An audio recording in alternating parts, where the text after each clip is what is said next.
มหนาวพัดมาอีกแล้ว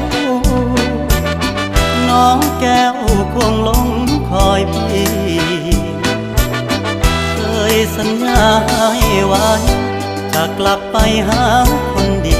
เพราะน้องพี่คงจะกลัวลมหนาวพัดมาอีกคนหนาวกระมนหัวใจปวด